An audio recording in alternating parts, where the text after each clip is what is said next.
Tenemos en esta tarde a nuestro invitado, quien es el economista Rigoberto Carvalho.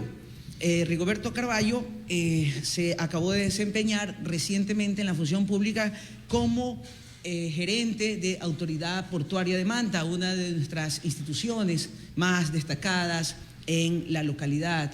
Rigoberto, muy buenas tardes, es un gusto poder conversar contigo el día de hoy. Hola, muy buenas tardes, querido Vladimir, un gusto saludar a todos quienes nos escuchan esta tarde, nuevamente agradeciendo también a Radio Son de Manta y al programa Diálogo con la Junta Cívica de Manta, como siempre haciendo debate de altura sobre temas relevantes de ciudad y de país.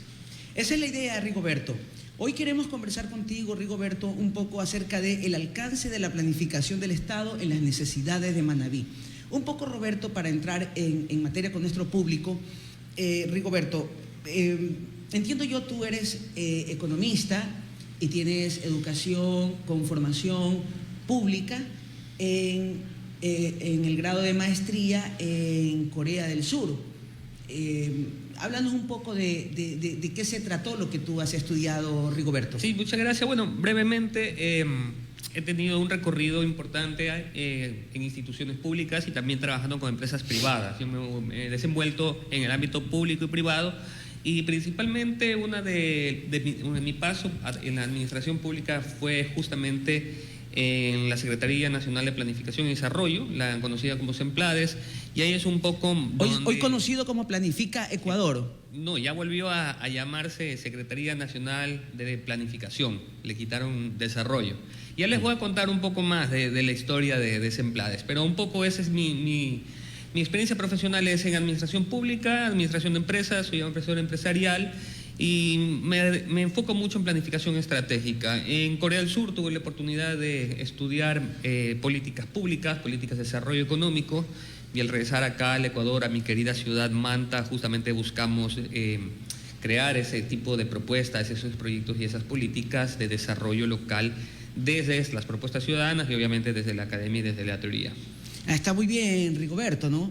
Porque hoy me parece que un debate interesante, Rigoberto, es este encuentro y discusión que se da entre lo público y lo privado, entre un poco el gobierno, Estado, y un poco lo que es el mercado, la relación entre estos elementos para pensar en términos del desarrollo. Y hay que traer esa discusión a Manabí, hay que traerla a la discusión a Manabí. No solamente es una discusión del centralismo, sino que es una discusión que tenemos que traerlo acá con respecto a los grandes proyectos que tenemos en la provincia, porque tenemos que entendernos insertos en un Estado-nación que, al amparo de una constitución y un régimen, necesitamos nosotros saber por dónde poder presionar hacia las grandes necesidades que tiene nuestra región, que tradicionalmente ha sido olvidada y relegada, que la absorción de los polos de desarrollo entre Quito y Guayaquil hacen que provincias como las nuestras pierdan mayor espacio. Se estima, Rigoberto, que el 45% del Producto Interno Bruto se concentra en el Gran Guayaquil o la cuenca del Guayas.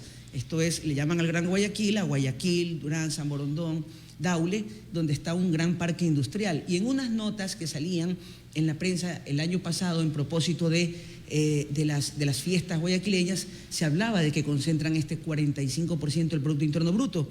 En redes sociales tú sacaste una información que más adelante la vamos a poner en pantalla, donde decías tú que el impacto de la economía de Manta llegaba alrededor del 2% del Producto Interno Bruto. Entonces es entendible que hay como una fuerza centrífuga de que las mayores inversiones posiblemente sean estos segmentos, se concentra más la riqueza y las provincias tienen menos opciones de beneficio del desarrollo. ¿Qué opinión te merece? Bueno, eso tiene una explicación de mercado. Eso tiene una explicación de mercado porque no es porque las inversiones solamente van a Quito y a Guayaquil. Mayormente van a Quito y Guayaquil, pero es porque el mercado es realmente más grande. Entonces tienes en Quito y Guayaquil prácticamente la mitad de la población del Ecuador. Justo hoy día salieron los datos de población, sí, claro, del INE, tenemos 16 millones, entre Guayaquil y Quito tendrás por lo menos unos 7 millones de habitantes. No he visto las cifras actualizadas con el censo, pero imagínate, o sea, tener la mitad de la población concentrada en 2 ciudades hace que tu mercado sea de ese tamaño y por ende las inversiones busquen esos consumidores. Entonces no pasa solamente por un tema de planificación y de destino del territorio, es decir, las asimetrías entre los territorios, entre Quito y Guayaquil respecto del territorio, hable más de territorio como en las provincias, en nuestras ciudades más pequeñas, que se explica principalmente por el tamaño del mercado. O sea, ese es el único... No, definitivamente, ¿no? Cuando hablamos del 45% del Producto Interno Bruto en el Gran Guayaquil, naturalmente estamos teniendo ahí una importante población de solamente la ciudad de Guayaquil, 3 millones de habitantes con respecto a los casi 18 millones que nos ha revelado ahora el Instituto Nacional de Estadísticas y Censos. Pesa grandemente, lo propio tenemos también en Pichincha, entonces claro, es la población también genera, pero de eso se trata un poco cómo entender la planificación del Estado, porque si bien el mercado naturalmente converge hacia allá, no solo el mercado, sino también luego el poder político. Luego el poder político representado desde estas instancias también defiende estos escenarios. Entonces, ¿qué opciones para el desarrollo tienen las provincias? Ahí es donde yo veo la importancia del rol del Estado, Rigoberto, y un poco tu opinión, ¿no? Precisamente en una teoría en donde el Estado tiene que sujetarse a la planificación y al desarrollo. Hay otras teorías que sostienen de que el rol del Estado debería ser el mínimo posible. Yo más bien pienso en que el Estado sí tiene un rol importante en la planificación del desarrollo, ¿ya? Y para eso justamente se necesitan instituciones encargadas de eso. Yo quiero dividir esta conversación en 2 partes. Primero, hablar de los conceptos básicos de planificación para que todos podamos tener claro cómo funciona la planificación estatal. Y después, en la parte 2, hablamos de la planificación territorial, concretamente el caso de Manabí. Primero que nada, ¿qué consideras tú, mi querido Vladimir, como planificación, si yo te pregunto? Bueno, es la concepción, ¿no? Es el centrar, el nuclear una idea como un punto de arranque para un gran proyecto hacia adelante. Está muy bien, tiene muchísimas definiciones. Yo lo definiría como un proceso sistemático y prospectivo para la toma de decisiones en base al establecimiento y cumplimiento de objetivos y metas. Eso aplica tanto para el sector público como para el sector privado. Nada avanza si tú no tienes un plan, una hoja de ruta hacia dónde marchar. Los países, las ciudades, las empresas, las organizaciones, las instituciones no son la excepción. Tenemos que tener un plan. En ese sentido, la planificación principalmente se divide en 4 etapas que le llaman el ciclo de la planificación. Etapa número 1, el diagnóstico. Primero tienes que regresar a ver dónde estás tú parado para, en base a tu diagnóstico, hacer el siguiente paso, que es la formulación de la planificación, es decir, ya construir la planificación. Es decir, con tu diagnóstico te haces una autocrítica y en base a esa autocrítica tú construyes hacia dónde quieres ir. Cuando tienes tu planificación formulada, viene la implementación como tal de esa planificación, y después de la implementación viene el 4º paso, que es el seguimiento y la evaluación de la planificación. Y este proceso es circular, se le llama el ciclo de la planificación. Este ciclo de la planificación es aplicable a los instrumentos o a los planes que se desarrollen a nivel nacional, subnacional, territorial, de planificación para el desarrollo. Un poco para tener. Quería contarles brevemente, de forma muy rápida, la reseña histórica del ente que rige el sistema de planificación. La planificación estatal en el Ecuador inició en los años 50, concretamente en 1950 con el presidente José María Velasco Ibarra. Ahí había una institución que se llamaba Junta Nacional de Planificación. Después con Jaime Roldós, en el año 79, cambió y se conformó el Consejo Nacional de Desarrollo. Y ahí es cuando el INEC, lo que conocemos hoy día como el Instituto Nacional de Estadísticas y Censos y otras instituciones adscritas, convergen en este Consejo Nacional de Desarrollo. Posteriormente, el presidente de Yamil Maguad, en 1998, se crea la Oficina de Planificación.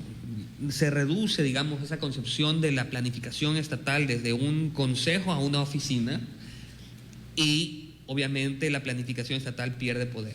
y recupera su espacio a la planificación estatal con nada más y nada menos con el expresidente Lucio Gutiérrez en el año 2004, quien crea la Secretaría Nacional de Planificación y Desarrollo SEMPLADES. A veces pensáramos que la SEMPLADES es un producto del gobierno de la Revolución Ciudadana. No, viene desde el gobierno de Lucio Gutiérrez, y de a partir de ahí en los distintos gobiernos ha surtido algunos cambios menores a nivel institucional, ¿no? Entonces el gobierno de Rafael Correa continuó con las SEMPLADES, le dio muchísimo peso e institucionalizó lo que se le llama el Plan Nacional del Buen Vivir, ¿no? Muy famoso, de 4 años. Esto lo dice la Constitución. Después vino Lenín Moreno, también con su Plan Nacional de Desarrollo, desarrollado por las SEMPLADES en su momento, y hoy por hoy tenemos un Plan Nacional de Desarrollo que se llama el Plan de Creando Oportunidades del gobierno actual del presidente Guillermo Lasso. Pero ¿cómo funciona la planificación? Y un momento ahí, sí. Rigoberto, que cabe el comentario. Uno de los grandes problemas que también tiene el país es la madurez de sus instituciones. Y la madurez de sus instituciones tiene que ver con la experiencia acumulada, el acervo que puedan llevar. O sea, la construcción de lo que hoy tenemos como país y lo que funciona, hay que entenderlo como una construcción de los ecuatorianos. El grave problema del conflicto político entre diferentes ideologías, credos o personas es que nos ponen en la diatriba de desconocer completamente lo que hizo el anterior, sino que en qué momento como sociedad podemos incorporar que lo que es saludable hay que mantenerlo. El rol de la planificación, que tú lo has descrito con claridad de cómo ha sido su ejercicio a lo largo de la historia, amerita una responsabilidad de darle continuidad a aquellas cosas que tienen que seguir madurando. Porque, ¿qué es lo que estamos ahora comprendiendo? ¿Y cuál es la lectura de lo que se da? El debate político inserta en que si es adversario, todo lo contrario estuvo mal. Entonces, ahora esperamos cualquier tienda que llegue, de las dos opciones que se tienen, es que se pueda mantener lo bueno que hizo este gobierno de creando oportunidades, se pueda mantener el acumulado de lo que estuvo en la gestión de Lenín Moreno durante el ejercicio de los 4 años, y se pueda también mantener los logros que alcanzamos como país durante la década que gobernó la Revolución Ciudadana y así hacia atrás. Entonces, esto te comento un poco, Rigoberto, porque me parece que es una preocupación que se genera. O sea, quienes estudian las ciencias sociales, quienes están analizando los temas de territorio, ven que el grave problema es la refundación constante de la patria. Llega un nuevo gobierno y dice, ahora sí, antes no. Ahora sí va a refundarse y a establecer la verdadera justicia social del país, y tenemos una poca capacidad de recoger la experiencia acumulada para postular los nuevos esquemas que se esperan en el desarrollo. Bueno, mi opinión es que cada político tiene su discurso y tiene sus propuestas, pero al final del día, para que no existan estos cambios que tú mencionas, deben constituirse políticas de Estado. Las políticas de Estado deben ser un espejo, mejor dicho al revés. El Plan Nacional de Desarrollo que se realiza cada 4 años debería contener políticas de Estado para que, independientemente del presidente, del prefecto, del alcalde, menos de Estado, sino políticas locales, se puedan mantener esos ¿Y cómo se construyen esas políticas de Estado? Por ejemplo, la Constitución es un gran encuentro a través de un proceso electoral, se lo refrenda con el voto y hay unas políticas de Estado. Luego se esperarían que otras políticas de gobierno que son saludables se incorporen, pero ¿cómo logras ponerlas en la agenda del Estado? Y ahí viene un término que tiene que ver con la gobernanza, con la capacidad de que también desde la población se puedan defender aquellas cosas que en su momento desde la política pública por un gobierno resultaron buenas, más allá de la antipatía que nos representa ese gobierno. Yo tenía esta discusión la semana pasada con alguien y les preguntaba, ¿cómo crees tú que se pueden instrumentar las políticas de Estado? Porque las políticas públicas, que son diferentes a las políticas de Estado, las políticas públicas cambian. Políticas de Estado, políticas de gobierno, políticas públicas. Las políticas públicas, que son lo mismo en políticas de gobierno. Políticas de gobierno y políticas públicas es lo mismo, cambian con el gobernante, pero las políticas de Estado no. A mi criterio, y esto es un criterio que lo comparten muchos sociólogos, es que las políticas de Estado se instrumentan en las leyes. Las leyes son más difíciles de cambiar que una política pública. Una política pública la puede cambiar un ministro, la puede desarrollar un nuevo ministro. Los ministros sí pueden cambiar interim gobierno dentro del mismo gobierno. Las leyes es más difícil, se actualizan, entonces, y además se desprenden de la Constitución, ¿no es verdad? Entonces, para mí eso es importante, que las leyes se instrumenten como políticas de Estado, pero a la vez tengan lógica con la política pública, instrumentada en el Plan Nacional de Desarrollo, desde lo nacional. Pero para no alejarnos del tema, porque también es importante entender cuáles son esos instrumentos, la ley que rige la planificación nacional es el Código Orgánico de Planificación y Finanzas Públicas, ¿no? Hay una ley que determina cómo planificar el país, ¿ya? Que es el Código Orgánico de Planificación y Finanzas Públicas, y a nivel local el COTAD, ¿no? El Código Orgánico de Descentralización y Ordenamiento Territorial. Estos dos instrumentos, leyes, son claves para poder entender la planificación estatal. Y ahí es cuando nosotros tenemos que preguntarnos, regresar a ver a la planificación local, los planes de desarrollo y ordenamiento territorial. Porque cuando hablamos de planificación del Estado, no estamos hablando de la planificación únicamente del gobierno, estamos hablando de los distintos niveles de gobierno, de Estado, y en eso se incluyen prefecturas, municipios, gobiernos parroquiales y demás, ¿no? Y las diferentes formas de cómo se representa la organización, la administración pública. Rigoberto, vamos a poner en pantalla, un poco le pasamos a producción, una imagen que tú publicaste en tus redes acerca de el impacto económico de la localidad. Explícanos un poco, Rigoberto, para que desde ahí podamos empezar a discutir lo local. Perfecto. Sí, eso es uno de los tantos datos que levantamos con nuestra empresa, una empresa dedicada precisamente a market research, levantamiento de información. Y hicimos este ejercicio para ver qué tan importante era la mancomunidad Manta, Montecristi y Jaramillo en la incidencia económica provincial en Manabí. Y como te puedes dar cuenta, solamente Manta, Montecristi y Jaramillo, de acuerdo al reporte de la Superintendencia de Compañías, vendió en el año 2022, las empresas registradas en la Superintendencia de Compañías vendieron $4.218 millones en el año 2022. Eso representa el 80% de las ventas que generó Manabí, las empresas de Manabí, en el año 2022. Imagínate. Está concentrada aquí en la mancomunidad. Están concentradas en la mancomunidad. Es enorme. Otro dato interesante es el tamaño del mercado de la mancomunidad Manta, Montecristi y Jaramillo. Son cerca de 420.000 personas.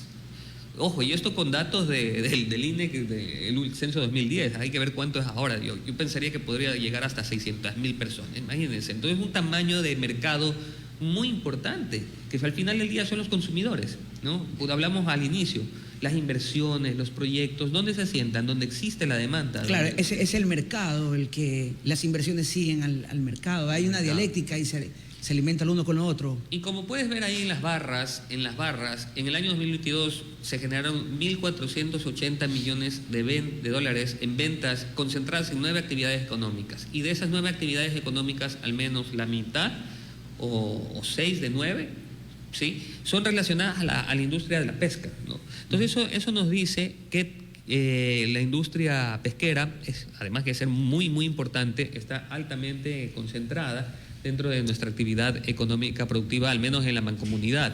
Si te das cuenta, 1.480 millones de los 4.218 millones que se generan en mancomunidades, aproximadamente el 30%, concentrado netamente en 9 actividades económicas. ¿Qué nos dice esto? Esto nos dice que tenemos que empezar a pensar en la diversificación de nuestra estructura productiva en Manabí para poder crear nuevas industrias, crear valor y ser más competitivos. Y este desarrollo que está propuesto por la iniciativa privada, ¿cómo se relaciona con la planificación que es motivo de esta entrevista? ¿Cómo se relaciona esta capacidad de la iniciativa privada con la planificación desde el Estado en sus diferentes instancias? ¿Cómo se relaciona? Los distintos niveles de gobierno, desde el nacional al provincial y el cantonal, desarrollan sus planes de desarrollo, ¿no? Esto estamos claros. A veces tienen sinergia estos 3 instrumentos, otras veces no. Es importante que haya sinergia entre la planificación nacional y subnacional, porque el sector privado encuentra ahí las oportunidades de inversión y de encadenamientos productivos que podrían darse en los próximos años, ¿ya? Entonces, por ejemplo, yo estuve revisando un poco el PDOT del GAD de Manabí, muy bueno, y ahí ya se habla precisamente de estos temas, para poder convertir a Manabí en una provincia agroproductiva, en una provincia inteligente, soberanamente alimentaria, etcétera, ¿no? Y el reto realmente es que esto no quede en discurso, sino ya poder aterrizar el diálogo con el sector privado para poder atraer las inversiones, tanto local, nacionales como internacionales, a sectores estratégicos que respondan a esta necesidad de desarrollo local.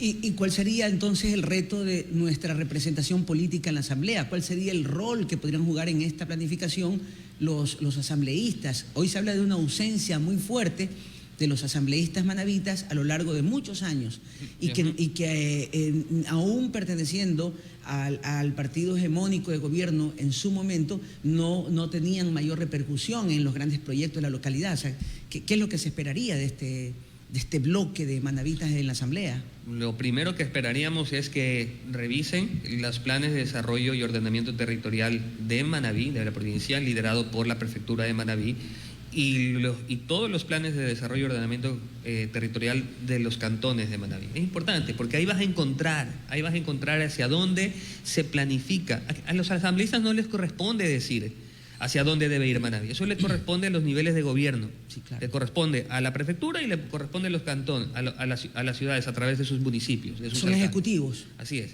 Los asambleístas pueden tener propuestas de legislación y demás, pero ellos no pueden, los asambleístas, no es su competencia planificar el desarrollo. Sí, correcto. ¿Ya? Entonces, pero ¿cómo interactúan? Porque se necesita de alguna manera, es un espacio de construcción de liderazgo político.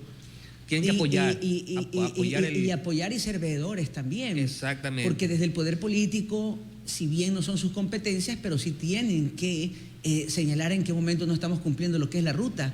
Yo creo que la discusión se ha ido para el desagravio, para el conflicto, y no permite sentar a los asambleístas a poder discutir las grandes necesidades. Un buen compañero del colectivo indicaba que los asambleístas deberían unirse en al menos 4 proyectos de manavitas, que si bien están en manos del Ejecutivo, en su estado nacional o en su forma local, pero tienen que generar alguna manera de alguna reacción desde el espacio legislativo. Y esto tiene que ver con la crisis del agua que tenemos en Manabí, con el tema de las infraestructuras puerto-aeropuerto, con el tema de la cabida de la electrificación en todos los rincones de la provincia, y el tema de la vialidad, las concesiones viales que se esperan, por ejemplo, el tan importante Manta-Quevedo. Pero luego, bien tú dices, no es su competencia estos temas de infraestructura, entonces nuestros asambleístas están ajenos al discurso político para avanzar en estos encuentros que necesitamos comprenderlos. Pero tú dijiste algo importante, que es la fiscalización, y ese sí es su rol y su responsabilidad. Entonces, si determinado alcalde o un prefecto dentro de su planificación tienen proyectos importantes para la provincia, los asambleístas sí deben luchar por esos proyectos que ya están en esa planificación. Voy a poner un ejemplo claro. Vamos a ponerlo esto luego de que volvamos de comerciales, pero antes de eso queremos saludar a quienes se conectan en la plataforma de Facebook Live, y dice Sedefer Manta, dice: tener un estado mínimo según la candidata a la vicepresidencia de Noboa. Luego opina que bueno que las lecturas, las dinámicas territoriales las veamos como mancomunidad. 3 cantones, un territorio común. Y antes de ir a comerciales, cabe el comentario. Efectivamente, yo siento que de parte del binomio de ADN es un poco el menosprecio a esta planificación del Estado. Un poco más decir, el Estado es obeso, es un problema, invertirle dinero en talento humano. No, que el propio mercado se regule a sí mismo. Hay un concepto libertario muy fuerte que también queremos abordarlo y que se lo siente en la candidatura de Daniel Noboa y de Verónica Abad en sus declaraciones que son públicas, y desde estos espacios las recogemos para contrastarlas, para saber si realmente las propuestas de ADN podrían ser visibles con respecto a un estado mínimo y consecuentemente que el mismo mercado se regule a sí mismo. Vamos y volvemos después de estos comerciales.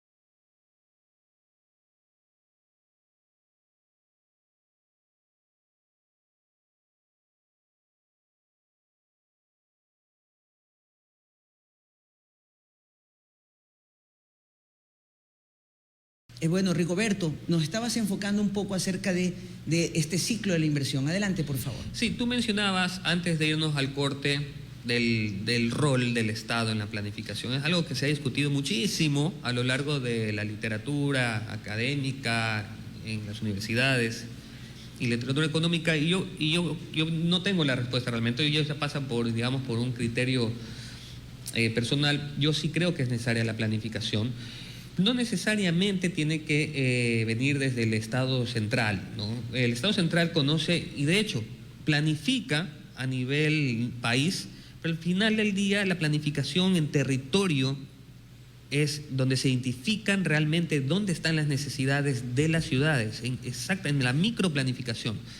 Y si planificas desde abajo, es decir, desde el territorio, desde la microplanificación, también tiene resultados interesantes, porque conllevan desarrollo endógeno, desde las ciudades para arriba. Entonces, ciudades que planifican bien y que tienen buena capacidad de planificación y de levantamiento de información, y planificación constructiva, ojo, porque la planificación no puede ser en cuatro paredes un técnico encerrado en su oficina. La planificación debe ser en todos los ámbitos constructiva, con tus empleados, con los ciudadanos, con la gente, para que te digan qué es lo que tienes que hacer. Pero vamos concretamente al caso, volviendo al caso de Manabí, un poco para ejemplificar cómo funciona este tema. El Plan Nacional de Desarrollo, que es la carta madre de la planificación a nivel nacional, puede ser muy declarativo.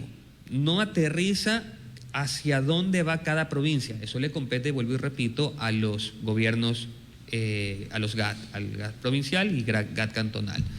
Si bien no especifica el Plan Nacional de Desarrollo hacia dónde va, el Estado central sí desarrolla lo que se denomina el Plan Anual de Inversiones. Dentro del Plan Anual de Inversiones están todas las inversiones que el gobierno va a realizar cada año.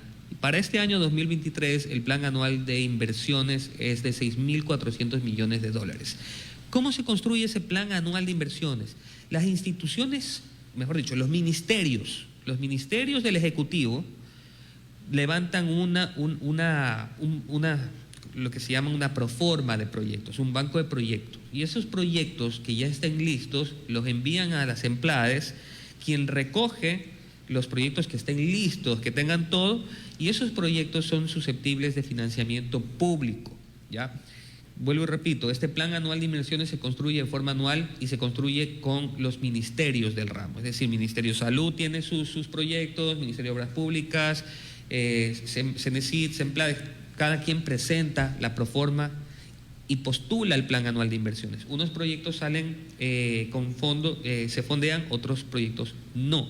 Generalmente, para que los proyectos que se postulan al Plan Anual de Inversiones se ejecuten, deben tener estudios, deben tener prefactibilidad y deben tener un aval, que es lo que le denominan el dictamen de prioridad nacional, que lo da las empleadas. Entonces, si a mí me preguntan cuáles son los proyectos para Manabí desde la planificación, hay que regresar a ver al Plan Anual de Inversiones 2023 y qué hay en Manabí. Yo pude revisar brevemente antes de venir acá a esta entrevista, y por ejemplo la rehabilitación zonal de La Resbalosa, que está 3 millones, el Ministerio de Salud Pública también destinó 23 millones para adquisición de renovación de equipos en distintos hospitales en Manabí.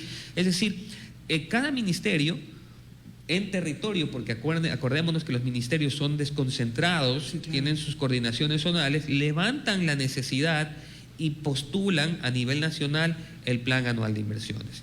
Lo que tienen que, volvemos a la discusión, la ciudadanía y los asambleístas tenemos la obligación de revisar que ese Plan Anual de Inversiones se esté cumpliendo. Permítanme hablar del caso más común que yo me sé de memoria, el puerto de Manta, ¿no? El puerto de Manta hace 6 años necesita una intervención urgente, que es el terminal pesquero de cabotaje, que no ha podido ser reconstruido, ¿no es cierto? Luego el terremoto.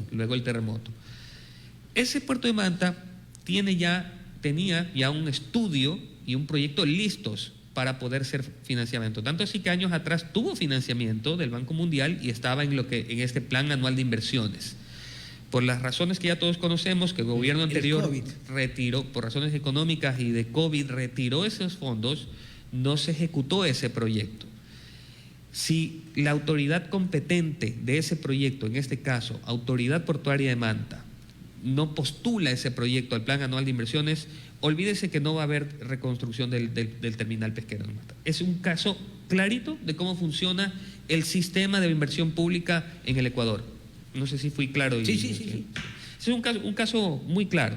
Cuando pues las instituciones públicas no postulan al plan anual de inversiones, prácticamente pierden un año de ejecución. Y es entendible que la ciudadanía a veces se sienta frustrada cuando no ven la excavadora y no ven el movimiento de tierras, porque puede ser de que la institución responsable de esa inversión o de esa obra pública no postuló, no hay estudios, o simplemente porque postuló tarde, o simplemente porque no lo priorizaron. Entonces esos son justamente los cuestionamientos. A veces el problema es la infraestructura del talento humano en nuestras instituciones.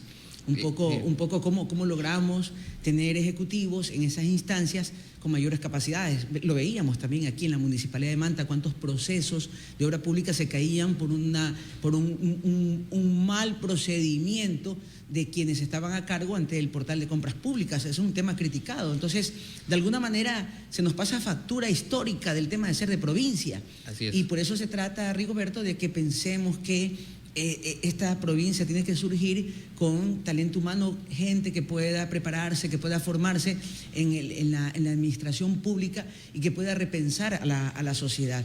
Un poco ese es el espíritu, o sea, ciudadanos comprometidos desde estos espacios para hacer un trabajo serio. O sea, sería muy penoso que por causa del letargo de cierto equipo se retrasen obras que son necesarias para el desarrollo de la localidad.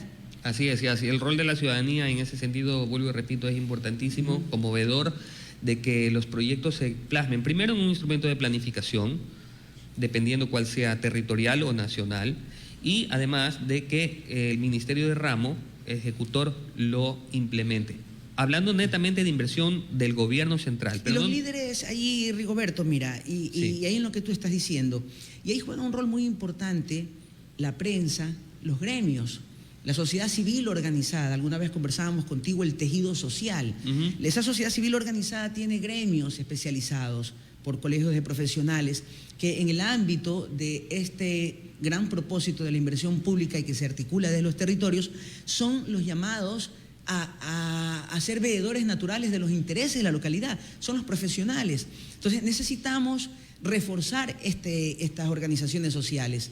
A ratos se las mira con desdén las organizaciones sociales y como que se piensa que son espacios para repartirse algo, cuando realmente deberían ser espacios donde propugnen y le den espacio al desarrollo de sus colegiados, pero que también desde sus capacidades cuestionen al tema público. Por ejemplo, Rigoberto, nosotros tenemos aquí las alianzas públicas privadas, una ley que surgió alrededor, creo que del año 2015. En el gobierno de la Revolución Ciudadana se generaron estas formas de cómo entender la inversión extranjera sobre infraestructura que le pertenece al Estado, al gobierno, y se generaron una forma de alianzas públicas privadas para suministrar servicios que el Estado de por sí mismo no lo podría hacer por la alta demanda y el músculo financiero que se pide. ¿Qué tanto hemos avanzado desde la planificación del Estado a este tema de las alianzas públicos-privadas, Rigoberto? Creo que en este gobierno hay que decir que el gobierno implementó en la Secretaría de Alianzas Público-Privadas y eso es una buena iniciativa para darle fuerza a ese modelo de desarrollo, que a mi criterio es positivo. Como tú lo acabas de mencionar, las alianzas público-privadas sirven muchas veces para suplir la capacidad de intervenir en sectores estratégicos que a veces el Estado no puede hacer, ¿ya? Hablo, por ejemplo, puertos, aeropuertos, refinerías, etcétera. Sectores que no necesariamente el Estado tiene que hacerse cargo, ¿no?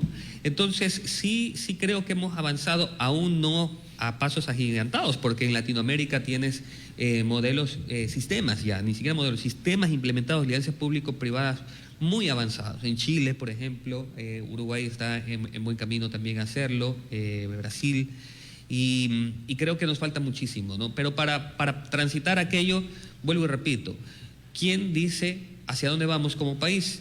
la planificación nacional. Y la planificación nacional es importante que se construya colectivamente, no solamente con el gobierno y funcionarios públicos en cuatro paredes, sino saliendo a territorio, de la mano con los alcaldes, de la mano con la ciudadanía, con los colectivos, preguntando a la gente hacia dónde debe ir la ciudad y juntos trazar la hoja de ruta hacia el desarrollo. Tú mencionabas, Vladimir, también el tema de la continuidad de estos planes. Mira, yo he visto en el plan de desarrollo de la prefectura, en el plan de desarrollo de Manta y de Puerto Viejo, que ya trazaron un horizonte al año 2030. Esto es excelente porque justamente reduce precisamente el riesgo de que cambien todo nuevamente en los próximos 4 años. Es un gran avance. Es un gran avance. Ajá, es un gran avance. Al menos declarativamente ya visionan el desarrollo del territorio en el largo plazo. Y la experiencia aquí en Manta, Rigoberto, en este último proceso hacia la alcaldía, es que yo escuché en la voz de varios actores políticos, diferentes tiendas, que se referían a este plan de desarrollo y ordenamiento territorial y reconocían la validez, más allá de que así había sido emitido por un mismo candidato que había venido del ejercicio de funciones. Entonces, me parece que es un gran paso, Rigoberto. Rigoberto, sobre las alianzas públicos-privadas, tú señalabas que este gobierno actual ha dado un gran avance creando la Secretaría Técnica de Concesiones. De alianzas público-privadas. De las alianzas públicos-privadas. En cuanto a concesiones viales, yo tengo aquí un interesante dato. En el gobierno del 2017 al 2021 se hicieron 3 concesiones viales. Esta es Chongón-Santa Elena por $306 millones, Santo Domingo-Buena Fe por $559 millones, Naranjal-Tenguel por 260 millones. Es un total de las 3 que hacen 1.125 millones de dólares, 2017 a 2021. Quiero entenderlo como país. No quiero entenderlo como un gobierno en el ejercicio del presidente Lenín Moreno, pero son los avances de la sociedad. Se crea ahora, y además también se rehabilitó una que era la de Tenguel Río 7 Huaquillas, por también aquella, pero que venía de un proceso anterior. Pero hablemos de las 3 que se lograron. Este gobierno, en 2 años y medio, de lo que alcanzamos a buscar la información, no ha logrado una sola concesión. O sea, ¿qué es lo que pasa? ¿Por qué algunos sí lo hacen? ¿Por qué el gobierno que crea esta secretaría no lo hace? ¿Por qué el gobierno no lo ha logrado? Bueno, yo creo que esa es una pregunta que habría que hacérselas a los funcionarios del gobierno, pero tenemos que tener claro que el modelo de alianza público-privada no es lo mismo que el modelo de concesión, no es el mismo el modelo de delegación, no es lo mismo el modelo de privatización, son cosas totalmente distintas. Las ¿no? delegaciones permiten las alianzas públicas-privadas. Exactamente, exactamente, hay una ley inclusive, la ley de alianzas público-privadas. Es un proceso que toma su tiempo, de lo que yo puedo conocer, por ejemplo, las iniciativas público-privadas pueden partir desde una iniciativa pública o de una iniciativa privada, ¿no es cierto? Entonces, generalmente de una iniciativa privada, es decir, cuando un privado es el que da el primer paso, digamos, eso tiene unos requisitos. Pero es interesante, Rigoberto, que se entiende que este gobierno, que era de empresarios, de banqueros exitosos, de gente que ofreció, que sabía hacer dinero, ¿por qué no lo logró? Como que es un instrumento bastante liberal este tema de las alianzas públicas privadas. ¿Por qué no ha logrado estas concesiones? O sea, ¿qué puede estar pasando? ¿Es un problema de capacidad en quienes han estado en las carteras del ramo? ¿Es un problema de que todo el país está mal? ¿Por qué antes sí se hizo? ¿Por qué ahora no? No, yo le atribuiría eso a factores exógenos y también factores propios de la administración, ¿no? Los factores exógenos, obviamente, la situación económica sí juega un rol importante, ¿no? Si un país tiene inestabilidad, es muy difícil de que se concluyan ciertos proyectos. Porque tú tienes que mirar una cosa, ¿no? Una cosa es cuando ya tienes...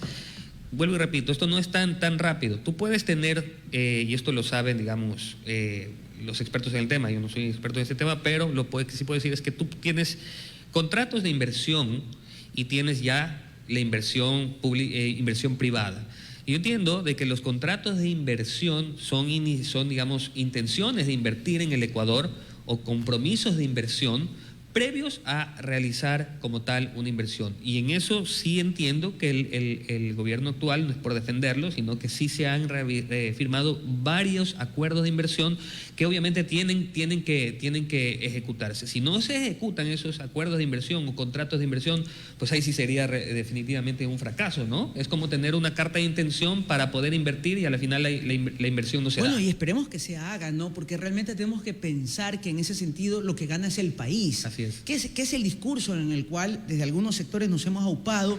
Que estos procesos positivos, cuando los gobiernos tienen buenos aciertos, aunque hayamos votado o no hayamos votado por ellos, son logros que sí que tenemos que defenderlos. Hablábamos hace un momento, Rigoberto, y un poco el espíritu de esta entrevista también es preguntarle al técnico y preguntarle también al analista, al hombre que también se inserta en el discurso político y que estamos llamados a insertarnos en el mismo, al economista Carballo. Cuando hablamos un poco del rol de nuestros asambleístas, que si bien no es su competencia generar la planificación, pero desde la fiscalización hacia los planes en el territorio sí necesitan una voz. Te doy un ejemplo, Rigoberto, que lo hemos discutido bastante, el tema del aeropuerto de Manta, la delegación. El proceso de delegación del aeropuerto de Manta tuvo todo su ciclo, ¿no? Desde el 2014, 2017, el 2019, hay la presentación formal de la iniciativa de la CAC, que es una empresa pública a través del gobierno coreano, con sendas visitas que se hicieron de orden protocolario oficial desde el primer ministro, los ejecutivos como tal, considerando que podían invertir 253 millones de dólares. El gobierno recepta esto, lo incluye en su agenda de gobierno como un acto de prioridad y empieza el proceso a instrumentarse para llegar, se expide el gobierno el 13 de abril del 2021, el gobernante expide en ese momento el decreto de excepcionalidad para que se lleve a cabo esta delegación, al amparo de la delegación directa que lo permitía la ley. Luego viene el cambio de gobierno, es normal, como todo proceso, debería ser normal, y ya con este nuevo gobierno, el 5 de julio del 2021, la Dirección General de Aviación Civil, que estaba encabezado con funcionarios del gobierno anterior, en este nuevo gobierno, declara desierto el proceso. Algunos expertos en derecho administrativo han considerado que esa declaratoria de desierto era espuria, carente de legitimidad, porque no venía del órgano que tenía que hacerlo, que era un comité técnico para el mismo, que estaba entre la Dirección General de Aviación Civil, Ministerio de Transporte y Obras Públicas. Estos conformaron el comité técnico y eran los que podrían declarar desierto. Acá lo declaró desierto un funcionario del ámbito jurídico, declara esto desierto. Entonces, mientras esto se da, la discusión estaba, o el proyecto, en la agenda del gobierno y también estaba en la agenda ciudadana. Sectores ciudadanos aquí, representados por el Comité Cívico Interinstitucional, dijeron de que no era conveniente esa delegación. O sea, había una discusión en la agenda ciudadana y en la agenda de gobierno. La agenda ciudadana decía que no era bueno. Yo recuerdo que leí algunos enunciados de la nueva Cámara, firmado con otros más, que indicaban que sí era correcto avanzar en este proceso. Entonces, había algo de discusión en la agenda ciudadana y estaba en la agenda gubernamental, pero no estaba en la agenda política los asambleístas, de tal manera que cuando tenemos un acto administrativo como una declaratoria de desierto sin fundamento jurídico, no tuvimos la capacidad de asambleístas de orden nacional o provincial que reclamen el proyecto. Así es. O sea, ¿no era acaso un rol de los legisladores en esa época llamar al funcionario público que detuvo la posibilidad de una inversión interesante? ¿Debía ser o no? Y este tema hay que denunciarlo desde la ciudadanía. Yo estoy en la agenda, desde la agenda ciudadana, queriendo generar, porque no soy un actor político constituido, soy actor político en cuanto a la agenda ciudadana, no soy gobierno. Pero entonces desde los ciudadanos sí me preocupa denunciar que estos temas no hayamos tenido asambleístas que hayan defendido el proyecto. Yo estoy completamente de acuerdo contigo. ¿Yo con qué me quedo? Me quedo con dos cosas. Uno es en dónde se queda este proyecto. Pongamos hablando del mismo caso del aeropuerto, ¿ya? No lo asume el gobierno como una prioridad dentro de su plan de gobierno si no está, vuelvo y repito, o en el plan de desarrollo o dentro de sus prioridades en los próximos 4 años o plan anual de inversión. Porque pasa que cambia el ministro y resulta que se pierde nuevamente. Y eso pasó. Teníamos un excelente ministro Manavita que lo defendía, estaba atrás. El doctor Marcelo Lorzojos. Marcelo Lor, Darío Herrera, ¿no es cierto?, ministros manavitas que estaban atrás de esta concesión, dándole seguimiento, pero lastimosamente el nuevo ministro, hay que decirlo, no le ha dado la importancia que merece este proceso, no la ha dado, y es el mismo gobierno, al menos en los dos ministros que acabo de mencionar. Entonces, no es que el gobierno lo asume, simplemente se pierde. Cuando se pierde por cambio de ministro, porque el mismo ministro tiene sus prioridades, cuando se pierde dentro del mismo gobierno, los llamados a retomar esta bandera precisamente son asambleístas, sociedad civil y la academia. Cada quien desde su espacio, porque yo escucho mucho, ¿no? Salgamos a defender el aeropuerto, el puerto, el otro. Sí, está bien salir a defender, pero tenemos que salir a defenderlo de una forma informada, de una forma sensata, ¿no? Reuniéndose, dialogando, creando estos espacios como lo estás haciendo tú, estimado Vladimir, para poder despertar al gobierno a que vuelva a priorizarlo dentro de sus... Ya, entonces, si tú no tienes como ciudadano acceso directo al ministro, ¿a quién vas? Al coordinador zonal, al representante del ministro en Manabí, para preguntarle qué pasó con el aeropuerto y qué parte de la agenda está. Si no te escucha, no te da razón, quiere decir que definitivamente el vocero provincial no tiene dentro de sus prioridades tema tan importante, ese y quizás muchos más. Tenemos que generar espacios de discusión en la ciudadanía, y yo pienso también, siempre digo, en la academia, ¿no? La universidad es importantísima. Una puntualización, Rigoberto. Bueno, Marcelo Lor fue ministro en el gobierno de Lenín Moreno, y desde el gobierno de Moreno, que desde el 17 al 2021 fue que se recogió lo que venía desde el 2014, anterioridad estuvo en la agenda de dos gobiernos, el tema de la delegación del aeropuerto. Luego, en el nuevo gobierno, no está consistente cuando se da un nuevo gobierno, un nuevo ministro. El ministro Cabrera no tuvo claridad sobre la agenda, o quizás tuvo la intención, no lo pudo hacer, pero lo cierto es que se cae en ese momento y se le quita luego, al amparo de la nueva ley del desarrollo económico, la base jurídica de la delegación directa, y se volvió a cero, fojas a cero. Luego, efectivamente, tenemos enhorabuena la presencia de Darío Herrera, quien retoma el proyecto, pero no logra consolidarlo. La propuesta de la empresa pública, que en su momento la defendimos también desde Ciudadanos Comprometidos, una empresa pública municipal como opción, realmente no ha sido aceptada hasta ahora por la CAC, porque se nos dijo, o se ha informado públicamente a través de las redes del exministro Darío Herrera, que el 1 de mayo hubo un encuentro con CAC directamente y se le puso sobre el tapete la empresa pública municipal. Creemos, algunos críticos de la transferencia de la competencia del aeropuerto hacia la municipalidad, que constitucionalmente no se puede, y posiblemente advertimos que de la misma forma en este caso el único oferente interesado también advirtió que no podría ser viable. Entonces necesitamos ahora irnos hacia un concurso público internacional por esta infraestructura, a fin de que el único oferente que lo hay pudiera considerarlo desde ahí como una herramienta. Pero todo esto que lo podemos conversar desde los ciudadanos, mientras no está en la agenda política, Rigoberto, de nuestros asambleístas, que ellos dicen no es mi competencia, pero sí es su rol dentro del ejercicio de la historia, ver cuáles son las planificaciones y fiscalizar los actos administrativos que sean correctos para la provincia. Y definitivamente también de los prefectos y de los alcaldes, o sea, y eso es importante, porque al final del día esto se pierde, como lo dijimos, se puede perder esta iniciativa de temas tan importantes si no está plasmado en un instrumento específico. Ahorita los gobiernos, los GAT, tienen que actualizar por norma, una vez que han sido elegidas autoridades, tienen que actualizar su plan de PDOT. Y ahí es la oportunidad para, en un instrumento, plasmar esto, y desde ahí un poco que se convierta por lo menos en un tema trascendental, que no se pierda de la agenda política este tema tan importante como lo es.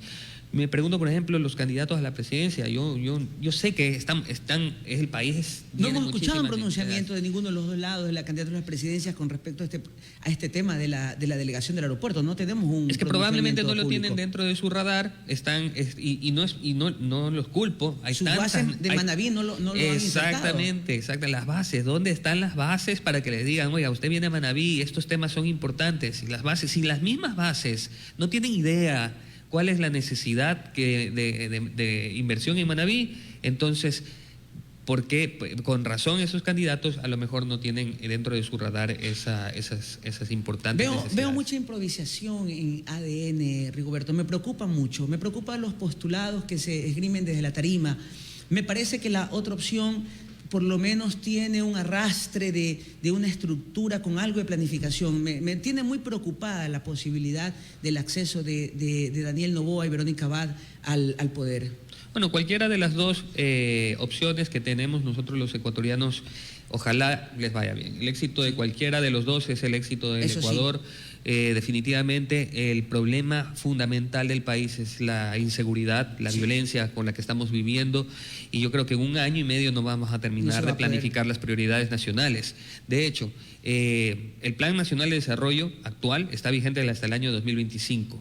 Entonces yo pienso que deberíamos unir nuestros esfuerzos en solucionar los temas trascendentales o en el momento que es la violencia, la inseguridad, la falta de empleo, y por supuesto retomar, porque 1 año de todas maneras es valioso, los proyectos importantes para la provincia. En Manaví, correcto. El agua, infraestructura. Gracias, Rigoberto, por haber aceptado esta invitación. Gracias por darle un poco de este acopio de conocimiento desde tu experiencia del sector privado y del sector público, y esperemos que poder ir y sumar al mayor crecimiento del talento humano en la provincia, capaz de discutir estos grandes temas complejos concebidos desde la academia, la administración pública y naturalmente con un gran sentido de promover la iniciativa privada. Nos despedimos recordando que este espacio es promovido por Ciudadanos Comprometidos, un colectivo mantense que impulsa estos diálogos en campaña, y agradecemos al ingeniero Roberto Escandón Delgado Priel y a la compañía Dimupa S.A. a través de vitaminas y suplementos